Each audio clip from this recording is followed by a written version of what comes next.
তার ব্যস্ততার একটি নতুন ব্লগে আপনাদের সকলকে স্বাগত। চলে এসেছি রান্নাঘরে। আজ করব তেতো ডাল। তেতো ডালের জন্য এখানে আমি উচ্ছে কেটে নিয়েছি। কিছুটা পরিমাণে ডাল সিদ্ধ হতে বসিয়ে দিয়েছি। কড়াই বসিয়ে দিয়েছি গরম হওয়ার জন্য। এবার দিয়ে দিচ্ছি কিছুটা পরিমাণে সর্ষের তেল।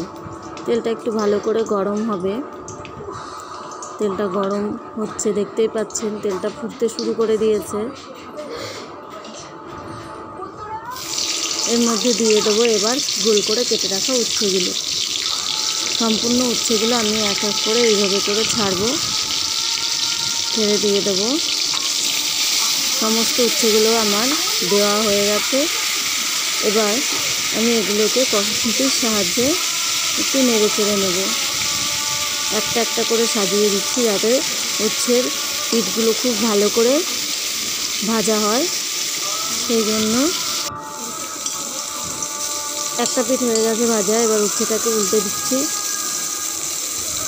কতটা তেলটা গরম হয়েছে দেখুন, পুরো ধোঁয়া উঠছে তেলটা দিয়ে। আস্তে আস্তে করে আমি একটা একটা করে সমস্ত উচ্ছেগুলোকে এভাবে উল্টে দেবো অন্য পিঠটা ভাজা হওয়ার জন্য।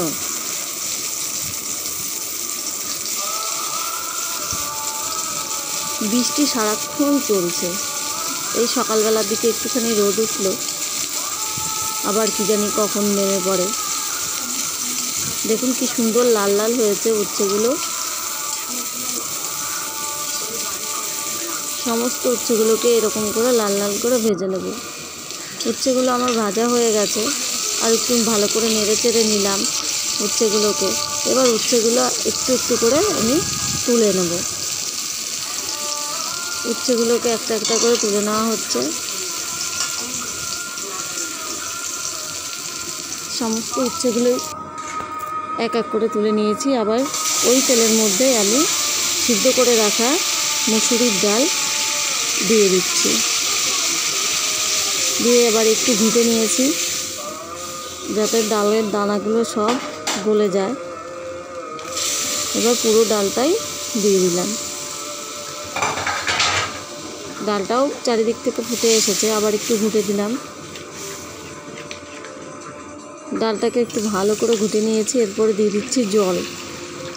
জল দিয়ে ডালটাকে আমি ফুটতে বসাবো। ডালটার মধ্যে দিয়েছি স্বাদমতো লবণ, কাঁচা লঙ্কা চেরা দিয়ে দিচ্ছি। এবার কিছু পরিমাণে হলুদের গুঁড়ো। হলুদের গুঁড়ো দিয়ে ভালো করে ডালটাকে একটা হাতার সাহায্যে নাড়িয়ে নেব যাতে রঙটা বোঝা যায়। হাতার সাহায্যে ভালো মতন নাড়িয়ে নিচ্ছি। এবার ডালটাকে আমি ফুটতে দিয়েছি। হালকা একটু ফুটেও এসেছে। এর মধ্যে দিয়ে দেবো ভেজে রাখা উচ্ছেগুলো। উচ্ছেগুলোকে দেওয়া হয়ে গেছে সম্পূর্ণ। এবার ডালটা ফুটে এসেছে, টকবক করে ফুটছে। এবার ডালটাকে নামিয়ে নিয়ে আবার এর মধ্যে দিয়ে দেবো কিছুটা পরিমাণে সর্ষের তেল। সর্ষের তেলটা একটু হালকা গরম হবে। তেলটা গরম হয়ে এসেছে এবং ফোড়নের জন্য ওই দিকে থেকে দেবো তেজপাতা, গোটা জিরে। এগুলো নিয়ে একটু ভালো করে নাড়িয়ে চাড়িয়ে নেব। নাড়িয়ে চাড়িয়ে নিচ্ছি। দেখুন হয়ে গেছে আমার ফোড়নের জিনিসপত্র রেডি।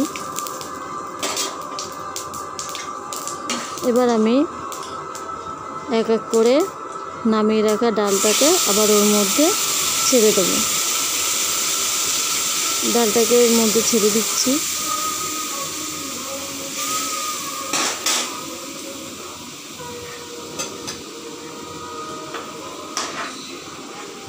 পুরো ডালটাকে আস্তে আস্তে ওর মধ্যে আমি ছেড়ে দেবো। পুরোটাই ছাড়া হয়ে গেছে। এবার একটু খাঁকা দিয়ে নাড়িয়ে নিচ্ছি যাতে সম্পূর্ণটা ভালোভাবে মিশে যায়।